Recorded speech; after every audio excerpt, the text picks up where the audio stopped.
plaisir de vous retrouver sur Sénégal 7 TV ci programme yi nga xamante ni tout au long de la semaine dañuy am mbégte di ci ànd ak yéen muy minute de vérité mais également di ci ànd ak nos invités objectif bi nag di décrypter ensemble li nga xamante ni moom moo di ponk yi gën a fës ci xibaar yi xam ngeen nag ci week-end bi xibaar yi li ci gën a fës bokk na ci remaniement ministériel bi ak ñu yees ñi nga xamante ni dugg nañ ci ñi nga xamante ni également génn nañ ci liste bi ñu ko composé tey dina bokk ci ponk yi nar a waxtaane yeneen ponk également ñeel li nga xamante ni moom moo di sortie bu Cheikh Yérim Seck dinañ ci taxaw tuuti ak suñu invité ak yeneen ponk yi également yi nga xamante ni gën na fës ci xibaar yi ma ci ante ak sama gan bés bi muy sama grand Pape Sané taskatu xabaar nekk foofee ca Walfadjri c'est toujours un plaisir de vous recevoir grand maa ngi lay nuyu di la bàyyi nga nuyu. maa ngi lay fay soxna Penda. Je sais c'est avec énormément beaucoup de plaisir laay partager plateau Sénégal 7. Et surtout avec toi.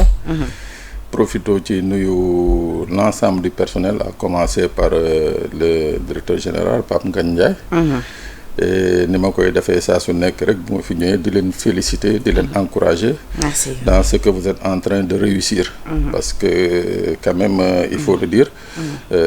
Sénégal 7 est notoirement maintenant benn média bi nga xam ne. mun nañ ko citer dans le landerneau médiatique sénégalais. di leen encourager rek. à aller de l'avant surtout voilà. Faire en sorte que offre bi ngeen di jox sénégalais yi que ce soit une offre au quotidien et ñu mun di ko wannaasu. Voilà mu mun di jàll quoi. Donc vraiment. Ce que je voulais dire et puis profiter ci nuyu tous les Sénégalais et vos followers et autres téléspectateurs qui nous suivent sur Sénégal 7. macha allah alors grand fi ma bëgg ñu dooree nag waxtaan bi moo di d'abord laata ñu ñëw ci li nga xamante ni moom moo di remaniement bi ak ñi nga xamante ni ñoo composé gouvernement bu yees bi dama bëgg d'abord ñu def benn taxaw seetlu ci li nga xamante ni moom moo di kaso bu camp pénal parce que ci xibaar yi nga xamante ni fësal nañ ko ni ki mardi dernier ñu ne ab benn détenu bu sant Ndiaye dafa daal di évadé woon foofee ca prison bu camp pénal bu Liberté 6 ci ay booru 20h. Ci guddi jaaree ci kaw li nga xamante ni moom moo di toiture bu quartier de haute sécurité bi malgré li nga xamante ni moom moo di barbelé yi ak li nga xamante ni sax moom moo di tir yi nga xamante ni jot na fa jib jógee ci ab garde bi nga xamante ni jot na ko apercevoir doonte ni finalement après jot nañ koo teg loxo mais lu ni mel ban explication lañ ci mën a am. Bon xam nga nag les lieux de privation de liberté d'abord au Sénégal c'est des lieux yi nga xam ne qui ne respectent aucunement ce qu'on appelle les droits humains prison yi moom fii daanaka pour dire vrai soo doonul borom barke buñ la ci dugalee moom sa àddina day tukki ça c'est une chose à relever mu am également ce qu'on appelle le phénomène de la surpopulation carcérale mooy maanaam da ngay gis benn prison bu waroon def 600 personnes ñu ne la 3000 wala 2700 personnes ñoo nekk ci biir loolu ça pose également un problème voilà donc ba pare l'administration pénitentiaire qu'il faut féliciter je crois que l'État ne prend pas au sérieux cette administration parce que Si, parce que d'abord je parlais des lieux de détention les lieux de prévention mooy prison yi c'est des prisons yi nga xam ne pour la plupart sont cinquantenaires ou quarantenaires ou bien ay lieux la yi nga xam ne dañ ko def prison mais à l'origine c'était pas des prisons dañ ko taf yëngal di ci ay nit imaginez ñu ne la des criminels aguerris des trafiquants notoires ay borom alal ay lépp yooyu ñu dajale leen ci benn espace ne yéen ñii administration pénitentiaire yéen a leen war a garder avec tout ce que cela comporte comme risque de violence risque de meurtre risque de corruption yooyu yëpp et ce personnel cette administration là est le parent pauvre des forces de défense et de sécurité mooy maanaam yeneen yi daanuñu fayeeku ba seen xol seddu guy rusit gi ñu jox leen ko donc ça veut dire que ces gens ne sont pas mis dans les conditions idéales pour justement def seen liggéey. Mais avec l'exercice de la justice quand même c'était prévu de revoir les conditions de détention. Mais ça fait plus d'un an en attendant ñoom ils continuent de galérer ça fait plus d'un an donc loolu mu nekk une autre situation. boo jëlee pourquoi depuis lors selon vous conclusion yooyu ñu c'est-à-dire ñu tardé ko à peut-être matérialiser ko. Je sais pas on attend de voir peut-être qu'avec la nouvelle ministre dana ko mën a dérouler moom certainement je pense peut-être que moom dana mën a dem Assemblée nationale défendre ce projet-là mais ce projet yi nga xam ne ces projets de loi yi ne c'est déjà préparé et tout mais en fait c'est pour dire que il faut d'abord féliciter l'administration pénitentiaire parce que les cas d'évasion sont extrêmement rares malgré les modestes moyens yi nga xam ne moom la ñu. parce que neen dañoo profiter ci benn transfert ou benn prisonnier au même moment il y avait coupure d'électricité. Donc loolu la quoi moo tax ma ne il faut vraiment féliciter l'administration pénitentiaire pour l'excellent travail bi nga xam ne. moom la ñuy nekk di def. Et foofu tamit j'en appelle à la responsabilité des gouvernants parce que président de la République premier ministre. ci kaso bi nañu jóge ñëw jël nguur gi xam nañu luñ fa dund xam nañu conditions yi ñu fa nekkee woon donc je crois que ñoom ils doivent être les premiers avocats de cette administration ils doivent être les premiers avocats de la création de prisons yi nga xam ne dana répondre justement au respect des droits humains. Voilà alors yu gën a fës ci actualité bi ci week-end bi tard dans la soirée dañu gis li nga xamante ni moom moo di composition bi gouvernement bu yees bi ci jamono bi nga xamante ni ñu bëri ñu ngi ko doon xaarandi ginnaaw ba nguur bi ñi nga xam ñoo fi toog bientôt 2 ans ñu bëri ñu ngi doon xaar à ce que remaniement am ñu soppi yenn xar kanam yi yenn ministères également ñu mun fa teg ñeneen ñu bees parce que am nañu jàppoon ni y a eu des lenteurs rawatina li nga xamante ni moo di ministère de la justice entre autres intérieur tamit ñu bëree li ñoom joxañ souvent baaraam ki nga xamante ni moo fa nekkoon muy Jean-Baptiste Tine ci gouvernement bu yees bi ñu gis Ousmane Diagne et Jean-Baptiste Tine out gis nañ ñeneen ñu bees composé de 31 ministres lu ci mel ci dans l'ensemble yow ban jàngat nga ci am ak également bu ñu taxawee ci forme bi keroog anam bi nga xamante ni ci lañ ko annoncé ci week-end bi tard dans la soirée. Bon sur la forme je crois que mun nañ nangul gouvernement bi président de la République ñoom ñu tànn façon bi nga xam ne dañuy annoncer seen. am na ñu ne c'est parce que dafa am liste yu fuité woon donc ñu devoir defaraat ko. yëpp dégg nañ ko. Oui mais bon je crois que c'est dans la nature humaine que yu mel nii parce que en fait ce n'est gisuma ci la nga xam ne même bu fuité war na mën a. entaché li nga xam ne mooy la décision de l'autorité suprême quel que soit bu décidé woon na day nommer Penda Badji même bu fuité kenn mënu ci dara il a décidé donc on même dit que Waly Diouf Bodian était pressenti peut-être ci poste au ministère de la justice bi. Tout est possible hein entre nous tout est possible parce que attelage gouvernement c'est justement ay waxtaan la rek bon ñun au Sénégal on nous dit que c'est sur proposition du Premier ministre que le président intérim nomme le gouvernement. Oui. Mais bon de ce que je sais man li ma xam man mooy et je prends souvent référence ci moom d'ailleurs j'en profite pour lui souhaiter joyeux anniversaire à l'occasion de ses 90 ans mooy président Abdou Diouf. lenn moom xam naa ko ci moom mooy que moom son gouvernement la mu doon def mooy que li ñuy wax les ministères de souveraineté moom mooy tànn bu tànnee ba pare daal di ne premier ministre am gouvernement baa ngoo ko donc c'est des pratiques yi nga xam ne ku ci nekk ak ta façon de faire moom jàppoon na ne que en tant que président de la République tout ce qui est ministère de souveraineté dafa war a relever directement de son autorité mu doon ay nit ñi nga xam ne xam na leen moom moo leen choisir donc moom noonu lu normal la selon vous. Bah oui c'est tout à fait normal hein quand on parle de ministère de souveraineté c'est le ministre ce sont les ministères yi nga xam ne ñooy illustrer vraiment les choix politiques du président de la République donc mais fii et depuis Abdou Diouf bon c'est les différents présidents ku ci nekk tu as ta façon de faire je dis pas que je suis contre c'est tout à fait normal chacun a sa façon de faire am na ñi nga xam ne ils pensent que le gouvernement ñoom président voilà ñooy choisir au premier ministre ñu discuter ci am na ñi nga xam ne dañ naan premier ministre bi tànnal mu tànn ainsi de suite donc ce qui s'est passé je dis dans la forme pour man ça pas tellement d'importance que ñu defee ko noonu tënk ko nëbb ko après génne ko bon ça rajoute un peu à ce qu'on appelle la solennité dans l'État waaw parce que un état d'habitude c'est comme ça il faut que les choses soient solennelles mu bañ a nekk des trucs yi nga xam ne qui sont à la portée de tout un chacun. Ça gis ko tamit ci ay images tard dans la soirée le PM ak le président Bassirou Diomaye Diakhar Faye ci seen bureau ñu toog di waxtaanee li nga xamante ni moom moo di liste bi. bon xam nga nag loolu moom laa lay wax moo tax ma ne la y a souvent des arbitrages entre lii président bëgg ak lii premier ministre bi nga xam ne c'est lui qui est chargé d'exécuter la politique du président de la République, c'est lui qui dirige, qui est le capitaine d'équipe. Donc souvent il faut mu am ay arbitrage Penda bëgg naa ko fii non Penda bëgguma ko fii Penda tel war na dem fii non tel war na génn tel war na dugg et tout.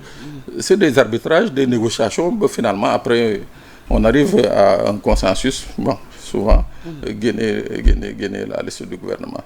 Bon moo tax ma ne dans la forme moi j'y vois aucune objection hein. Et dans le fond ndax xaaroon nga tey jii départ u ñenn ñi ku mel ni Ousmane Diagne Jean-Baptiste Tine. Bon écoute je vais être très tranchant hein. Jean-Baptiste c'est un grand pour moi en qui j'ai beaucoup de respect. Mais li may wax fii dama ko waxoon dès le départ que ministère bi waroo ko nangu. Tout à fait tegoon loolu. Ok parce que le ministère là c'est un ministère on l'appelle communément boo gisee au niveau de la Troisième République française on l'appelait le ministère de l'État parce que c'est le seul ministère qui incarne l'État entièrement moo tax on l'appelait le ministère de l'État. Ce ministère dafa nekk la convoitise du président de la République. S'il y a un premier ministre day nekk une convoitise du premier ministre. S'il y a un ministre de l'Intérieur également il faut qu'il marque son territoire. Alors man fi ma ko tegoon dama ne c'est un ministère bi nga xam ne extrêmement difficile de par sa composition, extrêmement difficile à gérer. Su dee tu viens par exemple d'un corps extérieur maanaam parce que beaucoup de gens dañuy jàpp ni que ministère de l'Intérieur c'est la police. Non, la police est une composante du ministère de l'Intérieur. Il y a moult directions yi nga xam ne qui sont sous la tutelle du ministre de l'Intérieur. Mais ñun Sénégal on met le focus sur la police. Alors tout le monde sait, c'est un secret de polichinelle qu'il y a benn genre je sais pas comment quel mot serait juste genre wujjante entre police ak gendarmerie. Ça tout le monde le sait, ça coule de source. Alors quand on essaye une première fois, parce que il faut dire une chose, moo tax baax na des fois ñuy dem ci histoire, parce que c'est le Sénégal indépendant, la gendarmerie nationale ci ministère de l'Intérieur la nekkoon, pour que les gens comprennent un peu pourquoi il y a cette rivalité. Voilà, la gendarmerie nationale ci ministère de l'Intérieur la nekkoon, elle était logée au sein du ministère de l'Intérieur. Après les événements de 62 63 boobu nañu Senghor jël gendarmerie détaché ko def ko une entité militaire à part. À partir de ce moment il y a eu ce qu'on appelle quelques grincements de dents. Foofu nañu daal di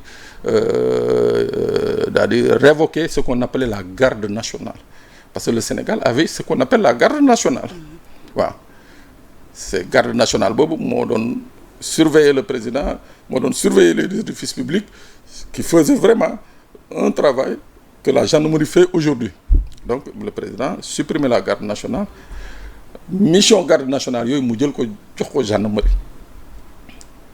Alors c'est ce qui fait que entre ñaari entité yooyu ça n'a jamais collé, même bu dee bon ils essaient ensemble de faire de bonnes choses et ils ont réussi d'ailleurs.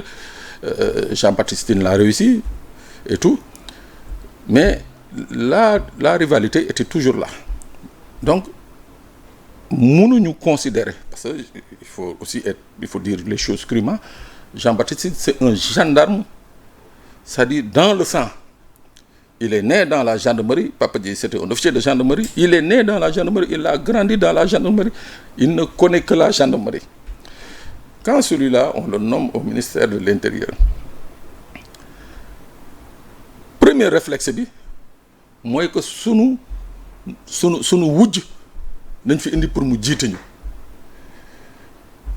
Il faut que mu am ay grincement de dents et je pars du fait notoire loolu moo njëkkoon nekk problème majeur. oui et je pars du fait notoire que avant Jean-Baptiste Tine il y a eu le général Pathé Seck, mais un excellent gendarme, un excellent officier général de la gendarmerie, mais bi mu ñëwee il n'a vu que du feu dans ce ministère-là. moo taxoon man dès l'entame j'avais dit que Jean-Baptiste ne devait pas occuper ce ministère-là. Il pouvait servir ailleurs dans le gouvernement, mais pas dans ce ministère-là. Bref. Aujourd'hui, il est remplacé par Maître Bamba Cissé, un avocat. En tout cas, li may wax laay waxaat. ñenn ñi jàppee ko un pro Sonko pour certains. Non, je vais dire ce que j'ai dit hier. Am ku ma corriger ko. J'ai dit que ce ministère-là, aucun avocat ou magistrat ne peut réussir dans ce ministère-là. Ministère bi lu mu soxla tey fu ñu toll nii au vu de la situation sécuritaire du pays, parce que il faut que tamit qu'on pèse les mots. Je dis mots MAUX, je parle pas de mots. Il faut qu'on pèse les mots yi nga xam ne qui gangrènent le Sénégal. Benn bi c'est la sécurité intérieure qui nous intéresse tous. Benn bi c'est le commandement territorial. Dans une moindre mesure benn bi c'est la protection civile. Gis nga ñett yooyu il faut ce qu'on appelle un grand commis de l'État, c'est-à-dire quelqu'un qui est habitué aux arcanes du pouvoir, ku xam nu ñuy noccee nu ñuy déficeler les rouages de l'administration centrale. Si tu ne pratiques pas les rouages de l'administration publique centrale, ñëw dans ce ministère-là, c'est comme si on t'envoyait à l'échafaud. Je dis sànq sama entame wax, je dis c'est le ministère de l'État, c'est-à-dire soo amee dégg-dégg da nga comprendre lan mooy ministère de l'État et ce que ça représente. Il y a tellement de forces souterraines yi nga xam ne dans ce ministère il faut quelqu'un qui a la maîtrise de l'État. Bi ma ko waxee dañ ma ne non, pourtant Maître Ousmane Ngom a été ministre de l'Intérieur et un bon ministre de l'Intérieur. Ma ne leen voilà, mais Maître Ousmane Ngom balaa moo ñëw ministère de l'Intérieur Wade da ko xëcc palais teg ko fa 3 ans comme conseiller. dañ ko préparé mu flirter avec la haute administration, flirter avec tout li nga xam ne mooy ce qu'était l'appareil sécuritaire. Moo tax quand il est venu automatiquement il était rentré dans le bain. Mais boo xoolee de mémoire tout ce ministère-là de 60 à nos jours c'est de grands commis de l'État, exception faite des généraux Lamine Cissé, Mouhamadou Niang, Pathé Seck ak Jean-Baptiste Tine. Mais lu nu mel c'est-à-dire li nga wax nii même tey jii bi le président Bassirou Diomaye Faye ak le PM di accéder au pouvoir ñenn ñi loolu lañ doon wax que ni duñu ñoo xamante ni yàgg nañoo peut-être nekk musuñoo nekk bokk ci biir gouvernement, peut-être xamuñu doxalin bi te pourtant tey la Sénégalais yi porté tey la ñoom la Sénégalais yi porté seen choix. Est-ce que du ñoom c'est-à-dire façon bi ñu accéder au pouvoir tey jii moo tax ñuy mun a tey jii jox confiance ñenn ñu nga xamante ni peut-être mun nañ leen jàppee ay novices ci li nga xamante ni moo di fonctionnement wu état. Xam nga dans le fonctionnement de la présidence de la République yow bu ñu la xëyoon tey teg le président de la République tu t'entoures des meilleurs, tu seras le meilleur président du Sénégal.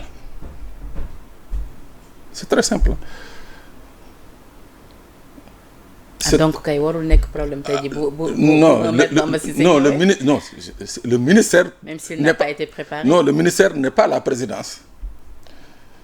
xam nga la présidence da ngay egsi tu as le protocole d'état bu lay jàngal nooy doxee nooy toogee nooy solo boo naree recevoir kii noo koy recevoir et ainsi de suite da lay jàngal le protocole d'état da lay jàngal da lay jàngal le protocole d'état prend le temps di la jàngal di la wan mbir yi ne nii. kon grand su ma la comprendre bu baax jàpp nga ni tey jii lu Jean-Baptiste Tine mënu woon accomplir du maître Bamba Cissé moo koy accomplir. En tout cas j'ai dit une chose aujourd'hui à l'heure actuelle moi j'aurais vu le profil d'un grand commis de l'État. Comme qui par exemple? Ouais, je sais pas, il y en a en pagaille dans l'administration hein. Je sais pas, il y en a en pagaille dans l'administration. Il y en a en pagaille dans l'administration. En fait, le charme du Sénégal, c'est qu'on a une administration de qualité, mais malheureusement, on ne va pas puiser. Utiliser non, mais il y a d'excellents commis yi nga xam ne saa li leen neex rek c'est l'État loolu rek moo leen soxlawuñu dara rien que l'État et la République. Mais selon vous, pourquoi est-ce que le choix a été porté sur Maître Bamba Cissé? Pour ñenn ñi am na déjà ñuy sous-entendre que ni peut-être c'est pour préparer li nga xamante ni moom moo di éligibilité wu Ousmane Sonko en tout cas gis-gisu ñenn ñi la on peut pas en dire autant. Bon écoute xam nga quand quelqu'un est amené à faire des choix mënuñu taxaw naan mais pourquoi mu war a choisir un tel mais par contre on peut dire que à la place d'un tel on pouvait choisir un tel ñoom seen cëggalu guy la. Le Premier ministre qui propose ou le président qui nomme, c'est une affaire là. Maintenant, pour répondre à ta question sur l'éligibilité de Ousmane Sonko, je dis c'est un faux débat. C'est un faux débat parce que c'est quelque chose qui dépend de la justice. Mais Ousmane Sonko a été clair, nee na élection bu am tey jii la ci bokk. waaw moo tax ma ne li ma wax kay lu leer c'est-à-dire l'éligibilité de Ousmane Sonko ne dépend pas du ministère de l'Intérieur ah waaw donc. wax jooju ñu koy wax c'est peut-être bon voilà. mais le fait est que koo xamante ni tey jii avocat am la bokkoon ci pôle d'avocat am tey jii ñu teg ko ci bopp. mais peut-être qu'il lui fait confiance. Mais peut-être qu'il lui fait confiance. Et Yassine Fall dans tout ça. Parce que le ministère de l'Intérieur entre nous hein tout parti politique je dis bien tout parti politique moo tax sànq bi may wax commis de l'État j'ai pas terminé tu cherches un grand commis. Et tu cherches quelqu'un qui soit fidèle. Parce que c'est un ministère extrêmement stratégique. Moo tax boo xoolee c'est vrai que après c'est devenu ce que c'est devenu mais moi je prends référence sur Diouf parce que moi je me dis que c'est à partir des années après les années Diouf qu'on a cessé d'avoir une république sérieuse dans ce pays. Waaw c'est mon point de vue parce que j'ai navigué entre tous ces pouvoirs. Vous êtes là aussi pour donner votre point de vue. Ouais, non j'ai navigué entre tous les pouvoirs donc je sais un peu de quoi je parle. Xam naa ni daal après Diouf la république est allée à volo. Wade disait su ma neexee tey jii ma fal sama chauffeur ministre. On a vu des nominations qui ont posé énormément de problèmes et c'est ce qui continue donc moi je dis que foofu nañu war a xoolaat les pouvoirs du président de la République de nommer à tous les postes civils et militaires il y a des postes yi nga xam ne il faut que Assemblée nationale am ci un droit de regard c'est-à-dire il faut que si le président propose Pape Sané que Assemblée crée une commission convoquer Pape Sané enquête wax ak moom sur les possibilités ou bien les qualités qu'il a pour mener à bien c'est-à-dire daf ci am solo. gis naa ci à la une journaux yi tey ñenn ñu titré nii on a désormais un premier ministre super fort compte tenu de li nga xamante ni moom moo di composition bu gouvernement bu yees bi. super fort c'est tout à fait normal. ñenn ñi sax nee nañu composition bi day wane ni voilà c'est le PM qui tient les rênes. Écoute d'abord je prends au mot président Bassirou Diomaye Faye bi ne woon moom il veut un super premier ministre. Oui. Ouais, le problème s'il a un super premier ministre donc il faut pas chercher la bête là où elle est pas quoi. Ki nga xam ne mooy président moom nee na il veut un super premier ministre.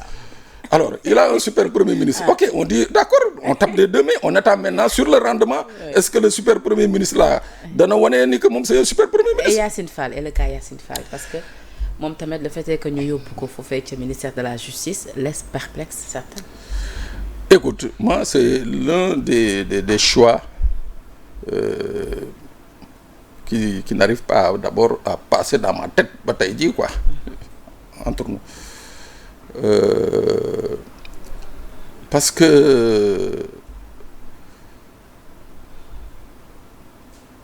soo gisee tey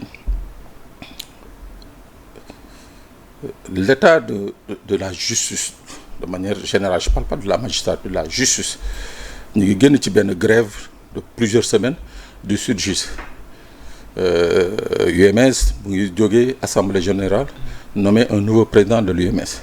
On sort d'un conseil supérieur de la magistrature.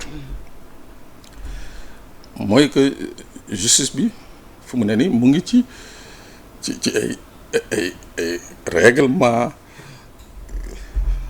daal ay ñi ngi ci di defaru daal en quelque sorte. ci jamono boobu tamit ñenn ñi am ci ay attentes yu majeures rawatina ñi nga xam ñi ngi réclamer justice pour les martyrs. dama ci d'accord xam nga man j'ai toujours dit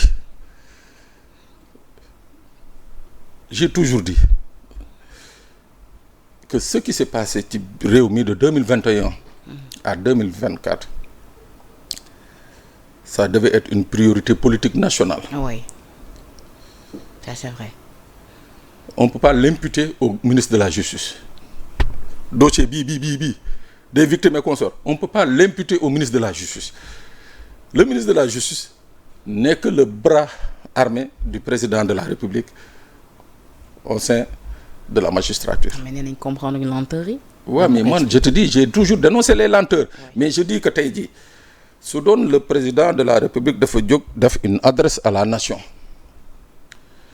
daa di ne gannaaw la mort de plus de 83 personnes, des centaines d'arrestations, déclopés, d'handicapés, man président de la République, je vais axer ma politique judiciaire ci li nga xam ne moo fi xewoon, que toute la lumière soit faite. Bu boobaa ça va être une directive nationale. Ah ouais, président waxoon tamit ni nangul na Sénégalais yi am nañ droit exercer la pression sur la justice. Oui, mais c'est là où je suis pas d'accord avec le président. Parce que le président moom il a les moyens d'exercer une pression sur son ministre de la Justice, sur le procureur général, sur le procureur de la République. Mais pourquoi il demande aux Sénégalais de faire une pression sur la justice alors que moom il a les moyens légaux? Xam nga tamit il faut ci biir waxtaan il faut ñuy waxante dëgg. Nous, notre justice, elle a deux composantes. Les magistrats du siège et le parquet. Le parquet. Le président peut influer sur le parquet. Le ministre peut influer sur le parquet. Mais le président, le ministre, le premier ministre, kenn mënul influer sur les juges magistrats du siège. Il faut dire la vérité aux Sénégalais. Président, ni mu amee doole influer Sénégalais, les 18 millions de Sénégalais bu ñu jógoon mënuñu ko. Donc je dis que là c'était un mauvais procès qu'il faisait à la justice puisque moom il avait les moyens légaux de sortir et de dire voici ma politique pénale, ma politique judiciaire, lii laa ci bëgg. Et revenons sur la personne de Yacine Fall. Ok xam nga moo tax sànq je te parle de choix xam nga les choix yi nga xam ne nit ñi ñoo koy def et qui ont autorité pour le faire. Moi je respecte ces choix. mais Yacine Fall bokk ci jëwriñ quand même yu ñu gën a critiquer ci gouvernement bi. Ouais, mais maa ngi ñëw kay bay ma rek may ma wax sur le choix. Alors je viens sur la liste protocolaire du gouvernement. Sur la liste protocolaire du gouvernement kan moo nekk en première tête, en première ligne? Madame Yacine Fall. Oui. Dans un gouvernement, dans tous les pays du monde, si on met de manière protocolaire Penda Badji, ministre de la culture, def ko ci bopp bi mooy que le gouvernement sa priorité c'est la culture.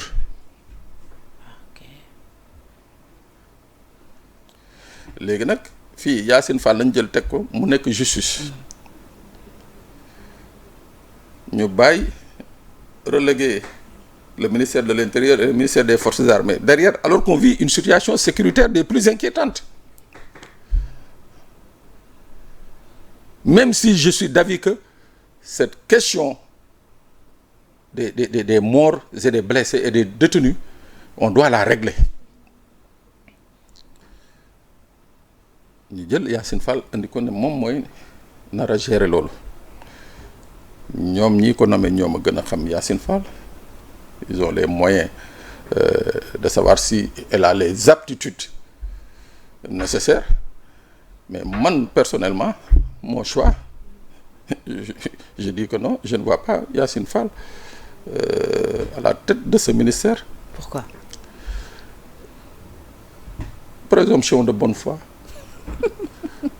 J'ai vu ce qui s'est passé au ministère des Affaires étrangères.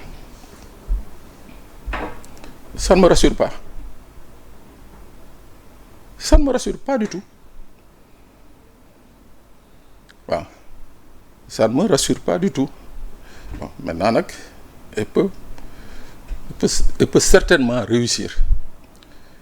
Mais il faut qu'on mette dans la tête des Sénégalais. C'est là où mon propos est important. Il faut qu'on mette dans la tête des Sénégalais. C'est pas parce qu'on a un ministre de la Justice va-t-en-guerre que tous les problèmes vont être vidés. Le procureur peut enclencher des poursuites. C'est vrai.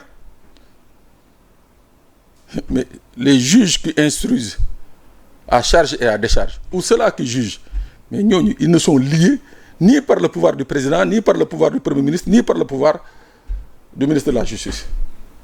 Mais ñooñu lu procureur topp bu excès mën nañ ko bàyyi foofu laay waxee ni que ça n'a pas de pertinence ñi ne telle personne voilà nee na les tueurs les fonctionnaires milliardaires dañu war a non ça c'est des gamineries. L'administration de la justice requiert beaucoup de sagesse, requiert beaucoup d'inclusivité.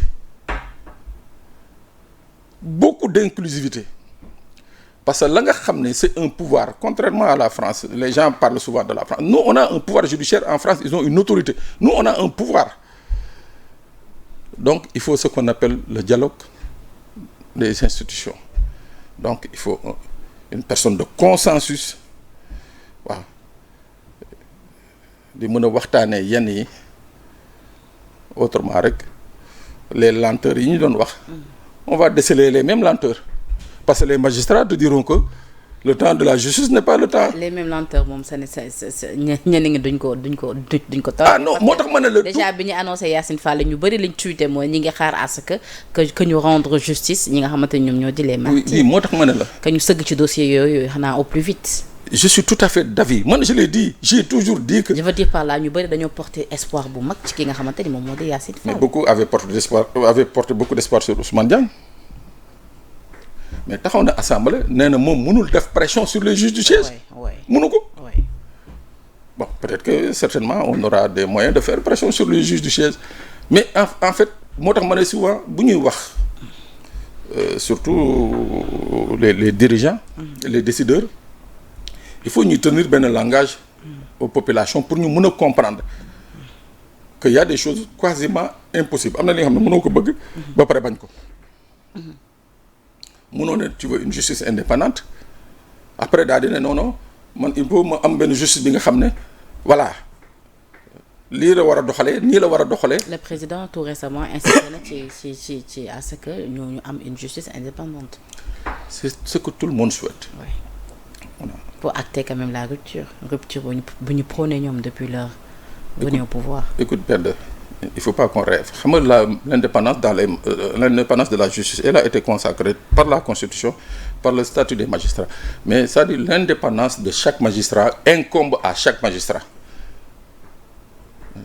tey Penda Badji mii toog fii na muy doxalee liggéeyam professionnellement ak Pape Sané ma la fee ci Walf ku ci nekk sa responsabilité la yow bu la neexee nga ne tey plateau bi ku fi ñëw il faut nga am loo génnee balaa nga toog ci plateau bi n'est-ce pas mais tu dis que non man déontologiquement loolu du ma ko def.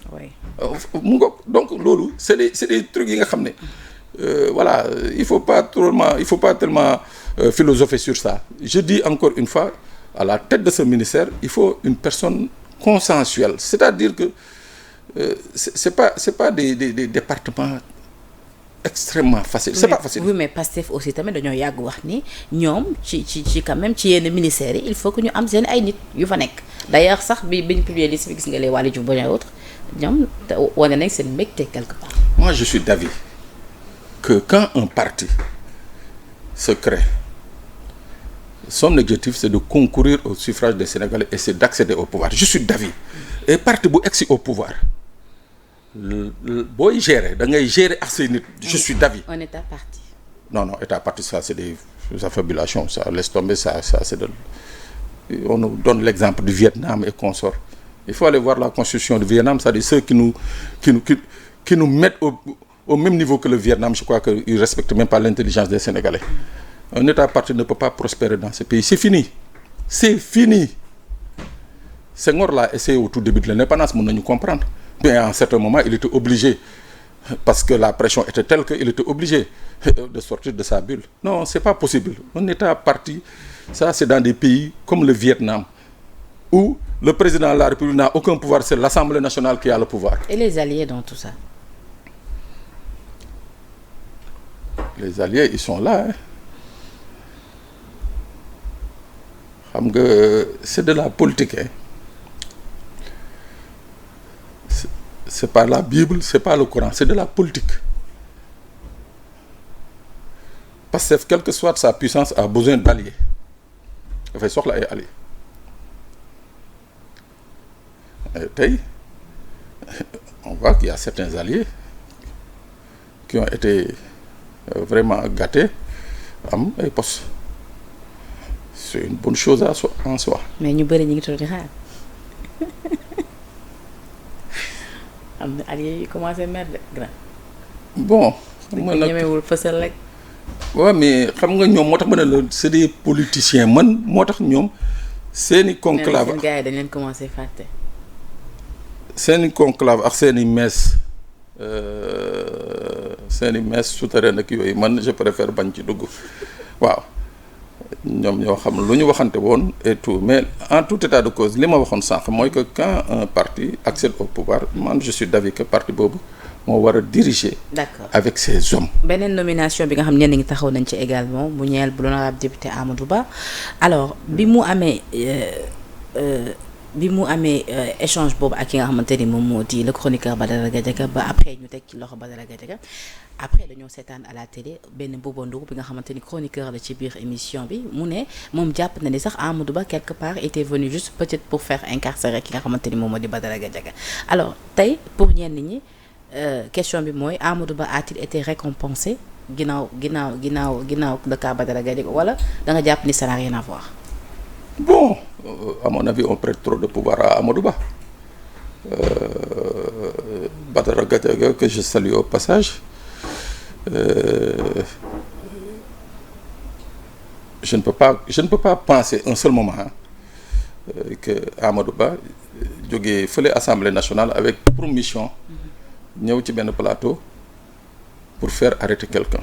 Je ne le pense pas parce que am na lu tuuti lu ma xam sur l'homme je le pense pas maintenant pour remettre les choses dans leur contexte il faut aussi comme je le dis souvent qu'on soit chacun responsable des propos publics que nous portons daf ci am solo man je suis pas du genre à dire woy penn dafa bañ moo tax lii non je le dirai pas moi j'assume mes propos je les assume je ne chercherai pas benn tierce personne pour dire que c'est telle personne qui m'en veut non je suis sur l'espace public je porte mes propos coïncidence ou récompense moi je pense que peut-être Pastef a pensé qu'il fallait faire un recentrage sur ses forces au niveau du gouvernement et que voilà on a pensé que Amadou Ba ferait l'affaire. Peut-on s'attendre à une dissolution de l'APR ginnaaw réaménagement bi.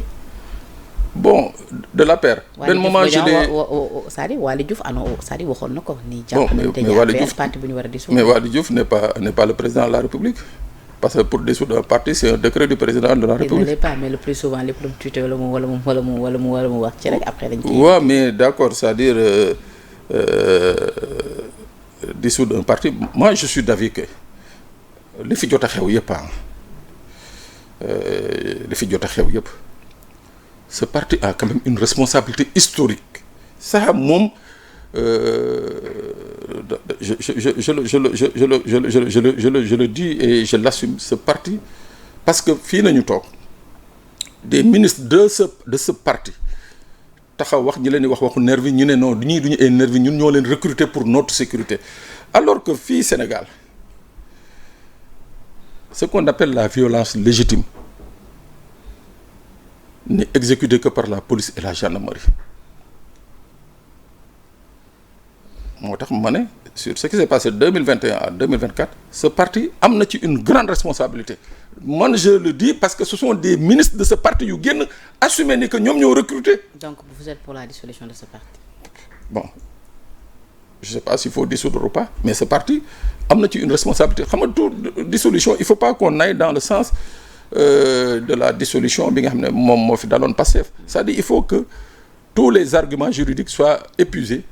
Voilà, bu dee dañ ko war a dissoudre ñu dissoudre ko. mais ndax dina yomb ci jamono bi nga xamante ni Cheikh Yérim Seck bi mu defee sortie nee na l'ancien président Macky Sall s'est entretenu avec le président Bassirou Diomaye Faye ci veille Tabaski dem sax ba ne tandem bi à savoir le duo Diomaye Sonko mënees nañoo dem ci ab éclatement fii ak 2026 au plus tard. Écoute, pour que Bassirou Diomaye Faye toog ak l'ancien président Macky Sall wax, mais c'est la chose la plus normale dans une république. Mais kooku c'est un épiphénomène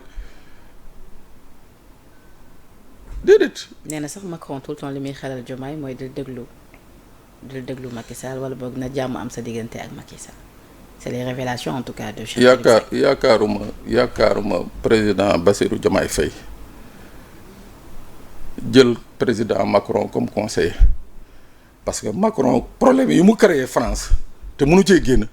Je ne crois pas qu'il soit le plus en position de conseiller un autre président loolu moom yaakaaruma ko mais sur une probable rencontre entre Macky Sall ak Bassirou Diomaye Faye mais c'est une chose tout à fait normale. Mais vous êtes bien informé, est-ce que rencontre boobu dëgg-dëgg yow amoon nga ci écho. wala boog wax téléphone boobu ndax amoon nga ci écho. Non, je dis c'est une chose tout à fait normale. Xam nga ce qui n'est pas normal. C'est ce qui a failli se passer en France lors du dernier séjour du président Diomaye Faye. Mooy organiser une audience à travers le patronat français, préparer la une des journaux en France, infiltré par le renseignement français, pour que bu ñu toogoon à la minute qui suit la première photo gars yi publier ko daal di ne président Bassirou Diomaye Faye moo demandé à rencontrer Macky Sall. Voici ce qui se passe, ce qui se préparait exactement. Ah oui. Voici ce qui se préparait. loolu moom révélation la. Non, voici ce qui se préparait. Je dis bien à la décharge du président de la République. C'est impair dans son calendrier. C'est à la suite des révélations de Confidentiel Afrique lay soog a xam lu xew. À la suite des révélations du journal Confidentiel Afrique lay soog a xam lu xew. Mais moo tax man j'avais dit que man souvent quand on accompagne le président de la République il faut également le protéger. Et qu'est-ce qui s'est passé par la suite? Qu'est-ce qui s'est passé? Il n'y a pas eu d'audience. Monsieur a pris son avion et est retourné à Marrakech. Waaw c'est tout. Lu waraloon mu bëggoon boobu daje. Écoute, les gens ne voient pas, certains ne sont pas du tout satisfaits du compagnonnage entre le président de la République et son premier ministre Ousmane Sonko. C'est un secret de polichinelle, hein. Parce que ñu ci bëri jàpp nañ ni que si on les empêche de tourner en rond, c'est parce que il y a l'ostracisme du premier ministre quelque part moo tax yenn yi mënuñu ko am auprès du président de la République. Maanaam pour seen i pexe jub il faut ñu jéem leen tàkkale. Il faut ñu jéem leen tàkkale. Ça c'est mais encore une fois moi j'aime bien rappeler les choses. J'aime bien parce que je suis un républicain. Je suis pas de ceux qui parlent de duo, je suis pas de ceux qui parlent de tandem. je parle d'un président de la République et de son premier ministre. Moi je parle pas de duo, je parle pas de tandem.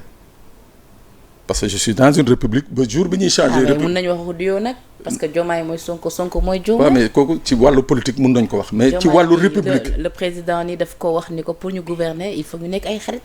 waaw mais dama ne ñu nekk ay xarit mu rafet nag. oui mais je dis dans une république moi je parle de la république je parle pas du parti xam nga parti moom lu ñu neex def bu ñu neexee sam nañu mbaxal sunu mbaxal.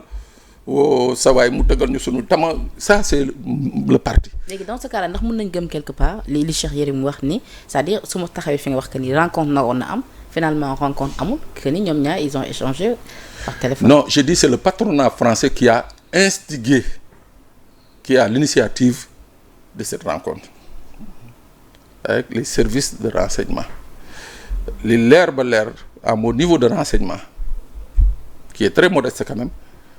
Le président Bassirou Diomaye Faye devait être mis sur le fait accompli soo xoolee le choix parce que Macky Sall d'habitude hôtel bi mu wàccoon daa fa wàcc mais le choix de descendre dans cet hôtel là qui était à quelques mètres de l'hôtel du président ce choix est assez significatif. Les gens parlent de hasard de calendrier. À 3 reprises, Bassirou Diomaye Faye s'est rendu en France. À 3 reprises, Macky Sall s'est rendu à la même date en France. Hasard du calendrier, on verra. Mais li leer ba leer. Oui. Moi, je suis d'avis que un ancien président de la République war na mën a toog ak un président en exercice. nëbbatu bi laa gisul les petits coups bas laa gisul. Pourquoi? Ça veut dire que donc quelque part Macky Sall a quelque chose à se reprocher. C'est-à-dire bu dee tey jii. mënul toog comme maître Ablaye Wade woolu Bassirou Diomaye Faye mu ñëw seet si ko wala président Abdou Diouf woolu Bassirou Diomaye Faye si moom il peut pas le faire publiquement c'est parce que il a quelque chose à se reprocher. et kan moo gën a am intérêt ci boobu lay daje. ku ci am intérêt ça dépend de ce qu'ils vont se dire len de xam naa ko à l'état actuel des finances de ce pays-là. man de bu doon maay Bassirou Diomaye Faye ci wàllu économie moom Macky Sall du ma conseiller xëy na ci wàllu détournement moom mu conseiller ma waaye ci wàllu économie moom du ma conseiller waaw. ci boo nee ci wàllu détournement Macky Sall conseiller ma est-ce que foofu da nga bëgg wax ni moom Macky Sall da ngay dëggal ni bokk que ni dafa détourné. j'ai pas dit que dafa détourné. kon pourquoi mais ça dit c'est sous son magistère. c'est pas moi qui le dis ce sont les rapports qui le disent hein. C'est sous son magistère qu'on a battu le report des détournements. waaye ñii tamit ci seen magistère déjà yaa ngi gis fii nga toog nii benn chroniqueur toog na fi Sëñ Saliou Guèye nii tamit am na ay DG yi nga xam commencé nañ di enrichir. waaw mais yaay booy. kaay nag ma wax la benn affaire je veux dire par là ndax nos dirigeants sont responsables des actes yi nga xamante peut-être ñi àndal ñi ngi koy. non kaay nag alors kaay nag ma wax la benn affaire nag. oui. man amul benn politicien bi nga xam ne dinaa jël sama loxo teg ko ci alxuraan. xoolal rek les politiciens de manière générale bu ñu toogee lu ñuy njëkk def seeni nitu démb yëpp dañuy teg de côté ut nit yu bees xoolal bu ñu toogee lu ñuy njëkk ut oto yu rafet c'est-à-dire que moi li ma gëm laay wax hein ce pouvoir là je lui aurais donné un blanc-seing su doon ba ñu egsee oto yu bakkane yi nga xam ne moom la ñu fekk présidence primature et consort ñu ne tëppet oto yi ñëw ba stade maître Ablaye Wade ne nañu organiser une vente aux enchères Sénégal fa mu toll nii ci wàllu ndóol non ñun amuñu xolu di dawal oto yi mais au contraire ils ont gardé waaw xëy na sax ñu yokk donc ça veut dire que pour man amul lu may weddil politicien ce que Sëñ Saliou Guèye a dit moi je l'ai confirmé effectivement je l'ai confirmé. ci yooyu les révélations am dégg nañ ci l'actuel DG de la LONASE Toussaint Manga gis nga lu mu wax ay poursuites peut-être mun na am si ñi nga xamante ni sax ñi ngi yëkkati yenn xibaar yi di wax ci ay conventions yu LONASE accordé ak yenn chaînes yi ak yu ni mel lu ni mel tamit démentir na ko. bon écoute comme je suis pas dans le secret de Dieu mais li leer ba leer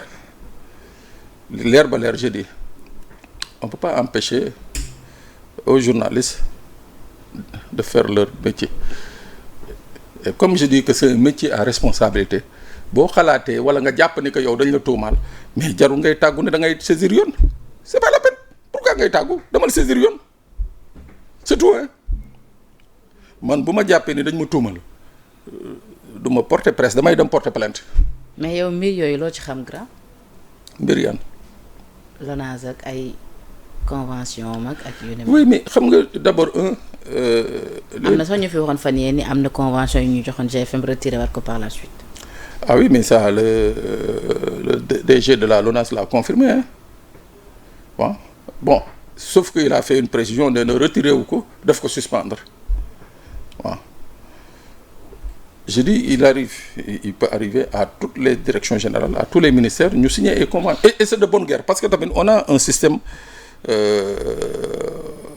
nos entreprises de presse soxna si vivent dans une certaine précarité moi j'en sais quelque chose. nee na aussi tamit du toll ci 21 milliards de francs CFA versé nañ ko à l'État en termes de redevances et impôts.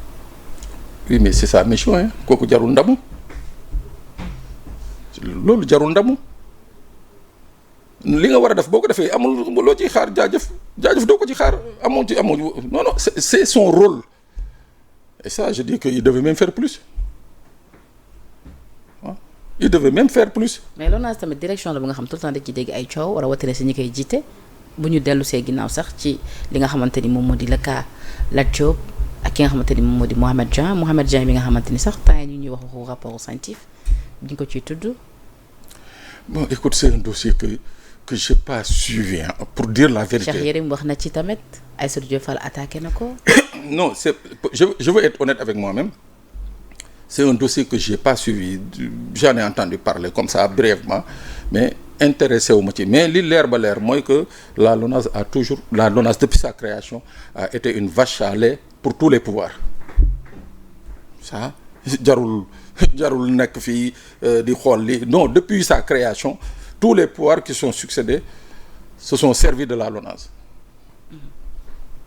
c'est comme ça hein. Parlant de rapport scientifique daf ñu permettre ñu taxaw ci état de santé bu Farba Ngom. bon écoute je vais peut-être être un peu cruel ou bien certains diront que je suis cruel et pourquoi faire fixation sur l'état de santé de Farba Ngom pourquoi ne pas faire fixation sur l'état de santé de ces centaines de jeunes malades en prison déficients mentaux il y en a des centaines qui sont là des dizaines qui sont là en prison ñenn ñi ay dof nañu ils ont perdu la raison ñenn ñi ils voient pas ñenn ñi c'est des handicapés pourquoi faire un focus spécialement sur l'état de santé de Farba Ngom non il faut qu'on arrête justement dans ce pays de vouloir privilégier ñi nga xam ne mooy borom tur yeeg borom kii déedéet. mais les droits de l'homme tamit ñu ngi ciy wax c'est-à-dire nee nañu humainement parlant bu fekkee ni prouvé nañu que ni état de santé mayatu ko yooyu les conditions de détention oui dañ ko war a bàyyi peut-être mu moi je suis d'accord avec les organisations des droits de l'homme mais je serais encore beaucoup plus d'accord avec eux su doon nu ñu booy yi ma wax ñi nekk ci kaso bi feebar ñàkk seen xel ñii éclopé ñii lafañ et consorts je serais plus d'accord bu ñu damoon ci dossier booy yooyu sëgg ci parce que il faut qu'on soit sérieux pourquoi Farba Ngom parce que c'est quelqu'un à qui on prête une certaine fortune non il faut qu'on arrête justement parce que loolu tant que mu ngi fiy am mooy qu'on n'aura pas une bonne justice dans ce pays-là tant qu'on dira que bon Pape Sané a droit à un traitement de faveur contrairement à Ndiaga et consorts mais ça pose un problème man dama jàpp ne que les organisations de droits de l'homme bu ñu bëggee seeni doléances pertinentes nañu def le tour des prisons aller voir les malades yi nga xam ne qui ont droit il y a l'autre là Karim Bao le co-détenu de Imam Alioune Badara Imam Badara Ndao mais le gars il est presque mourant en prison personne n'en parle. gis naa Abdou Karim Xurum Xaq tout le temps di ko rappeler. di rappeler ak son cas. waaw ma ne il est presque mourant en prison personne n'en parle pourquoi parce que tekkiwul dara amul dara non moi je suis d'accord que si on doit traiter le cas de Farba Ngom humainement il y a des gens qui subissent beaucoup plus que lui parce que moom au moins il a les moyens de se soigner d'accord alors grand ban commentaire nga def rek tuuti ma si ñàkk waxtu bi jeex na mais rapidement ci li nga xamante ni moo di propos yu Cheikh Yérim tenir ni Khalifa Ababacar Sall tey ji Déthié moo nekk en tout cas li nga xamante ni moom moo di médiateur bi entre moom ak ki nga xamante ni ñoom ñoo di les tenants du pouvoir Déthié nag lu ni mel astafurlah Khalifa nag lu ni mel nee na amul. bon damay def un témoignage personnel sur Khalifa Sall que je connais te wax ji daf ko metti bi nga xam ne man waxuma ko directement mais wax na ko suma benn frère ne ko lii ak lii billaahi wallaahi tallaahi dara du ci dëgg connaissant Khalifa Sall je dis connaissant Khalifa Sall connaissant sa trajectoire politique Khalifa n'a jamais fermé sa porte à une obédience politique xam nga ndax dégg nga li ma la wax Khalifa bu bëggoon wax ak tey nguur gi yaakaaruma mu jaar ci Déthié su bëggoon wax ak waa nguur gi tey teg ñu ngi wax nag c'est-à-dire lii ñuy wax nii mooy ñu ngi waxtaan de kooku c'est normal dans une république parce qu'on n'est pas ennemis. Khalifa mi ngi waxtaan ak waa Pastef. tey waa APR wax ak waa Pastef bu mu la bett. waaw mais ndax Khalifa mi ngi wax ak dëgg-dëgg. en tout cas au moins une fois wax nag ñoom. lan la ñu waxtaan. ah déedéet moom la wax ah.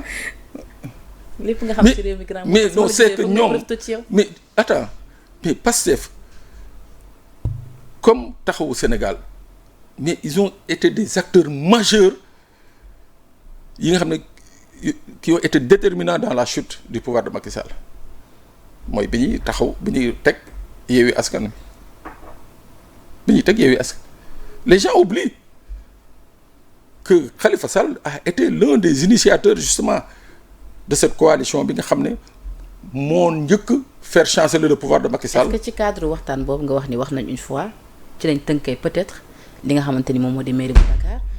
non Barth bi mu ñàkkee mais am na ñu ne su fekkoon taxawu amuñu seen candidat boobee peut-être Barth mënoon na retrouver waat li nga xamante ni moo di mairie. Barth nu mu koy retrouver que ñoom ñoo jàppale en quelque sorte. non Barth léegi Barth nu mu koy retrouver. En tout cas, Barth n'était pas candidat. Même Madiambal Diagne, non, Barth n'était pas candidat. Comment il peut retrouver son siège de maire? Barth n'était pas candidat. La logique bi tey kay les chiffres démontrent que Khalifa est resté dans sa logique. Moi, ces 33 conseillers sont restés avec sa candidate Ngoné. mais bi Abbas gagné mairie bi ku mel ni Madiambal Diagne dafa tweeté ni Khalifa Sall merci d'avoir fait perdre à Barth la mairie bon en quelque sorte noonu la ko waxee ci. mais bon xam nga tamit les paroles de Madiambal Diagne ce n'est ni le Coran ni la Bible Madiambal Diagne c'est comme Pape Sané yenn saa yi mu toog il fait un peu de la météo moi je trouve que son propos là c'était juste une météo il peut pas prouver que Khalifa a fait gagner Abass Fall parce que je dis que les 33 conseillers de Taxawu Sénégal sont restés fidèles à Ngoné Mbengue léegi qu'on nous dise comment Khalifa a fait gagner. mais am nañu gis ni Barth ni mu yàggee taxawu Khalifa ba yàgg bañ a décliner li nga xamante ni moom moo di ay ambition am su ko Khalifa fayoon peut-être weesu na fi. mais Khalifa fay na ko ba mu mot sëkk. nu ko la preuve si la candidate de Khalifa. Ngoné Mbengue c'était préparé comme Abass Fall.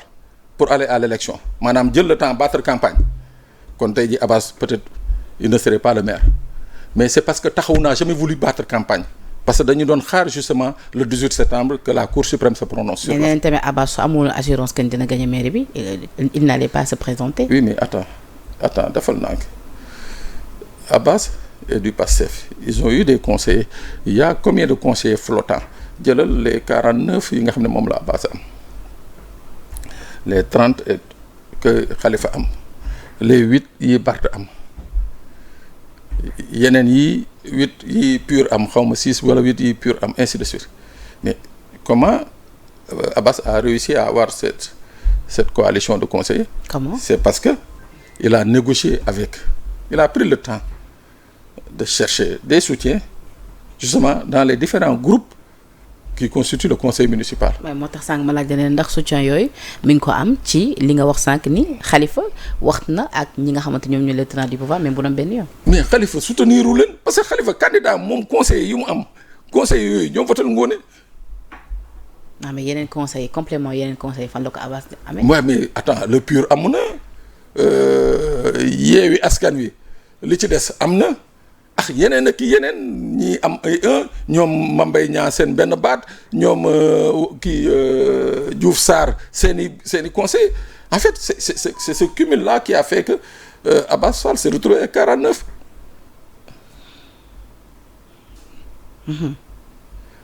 mais tey. daraay dil nekku ci kon. non tey la question qu'il faut se poser mooy pourquoi Barth n'a pas donné consigne de vote à ses conseillers ñu votal Ngoné ah. pourquoi. Barthélémy Diaz n'a pas donné à ses conseillers un consigne de vote ñu votal Ngoné. pourquoi. ah déedéet non tu m'as posé une question. moo tax ma delluwaat la laaj bi. waaw je te retourne la même question d'une autre manière. tey la logique aurait voulu que Barth qui n'était pas candidat am 8 conseillers daa di ne man samay 8 conseillers comme Khalifa am na 30 conseillers ñu nekk dans la même mouvance je préfère jàppale ji Khalifa waaw wala déet en tout cas c'est de la politique encore une fois du alxuraan du bible la politique comme aimait bien le dire Babacar Justin Ndiaye c'est le cimetière de toutes les amitiés. en tout cas ñoom ñi ngi xaar décision bi nga xamante ni Cour suprême war na ko rendre espérons que ni ba tey. espérons attendons de voir faut toujours avoir foi en notre justice. d'accord attendons de voir. gannaaw waxtu bi jeex na tàkk di la bàyyi nga tàggatoo le mot de la fin mais comment se porte Walfadjri. écoute on essaie xam nga. Cheikh waxoon na ni mënees nañoo jëm ci ay licenciements. oui mais xam nga comme je dis souvent travailler à Walfadjri requiert un certain état d'esprit. te état d'esprit boobu le défunt créateur justement de ce groupe daf ko inculquer c'est des valeurs yi daf ko inculquer aux différentes personnes yi nga xam ne ñoo fa nekk de fil en aiguille mag ñi wàccee ko ci xale yi ba tey ji donc tey quelle que soit la difficulté quelle que soit je dis la difficulté je le dis là je suis pas le PDG je suis pas le DG Walfadjri fera face. mais nee nañ nag seen PDG li muy yuuxu wala dafa bari torop. oui mais c'est tout à fait normal xam nga nag pour dire la vérité Penda Walf reste l'un des groupes les plus persécutés dans ce pays depuis sa création on a subi une persécution sous le règne de Abdoulaye Wade sous le règne de Macky Sall musuñu ci am lu ñu war a am c'est-à-dire en fait le problème. xanaa plus maintenant parce que ñenn ñi ne da ngeen yéen a jàppale nguur. am nañu koy wax. on le dit. oui mais je dis moi qui suis dans Walfadjri. kon kay actuellement war ngeen souffler. on souffle mais si on soufflait je crois que Cheikh Niass lu génn di wax en fait on est là on essaie de tenir et on va tenir je dis on est là on va tenir mais ce n'est pas aussi rose que les gens le pensent oui parce que waa nguur gi non un fait. je peux le dire convention Walfadjri gëj na ko dégg ci gouvernement je dis la vérité. ah oui. waaw ak li ngeen leen. convention Walfadjri gëj na ko dégg yàgg na waaw mais un temps soit peu on a quelques bribes par-ci par-là. grand exclusivité yi yéen a ko am de ministre yi yéen la ñuy accordé exclusivité. yan ministre. ba ci l'actuel ministre de la santé. bon kenn xamee ko ci ay entretien mais ba muy def sorti sax yéen la ko may. ci seen émission boobu. mais doo leen ko woo yéen. di opinion. xaw ma mais woo leen ko. mais ñun yàgg nañ ko. non tu sais ak yeneen c'est-à-dire boobu mooy exemple boo xam mun naa citer mais ak yeneen ak yeneen. non nous on a quand même. ba ci jamonoy présidentielle bi sax l'actuel président de la République bi muy accordé entretien yéen la ko accordé. kon pourquoi tey jii bénéficier gu leen ci yooyu bénéficier xam nga tamit. aux conventions. en fait ce serait quand même ce serait faire un mauvais procès à Walf que de dire que on a eu un entretien avec l'actuel président de la République durant la campagne, on a eu un entretien avec le Premier ministre lors des législatives, que forcément on doit avoir quelque chose en retour. Ce serait bien, ce serait une chose bien, mais je dis encore une fois, ku xam Walfadjri ku xam comment fonctionne Walf, ces idées là da nga koy teel a déconstruire teg ko de côté. kon est-ce que clin d'œil la bu Cheikh Niass doon def tey jii à l'actuel régime. non Cheikh fàttali boppam quelque part. non Cheikh ne fait Cheikh ne fait pas de non. clin d'œil xam nga Cheikh c'est d'abord un avocat c'est ensuite un dirigeant am njabootam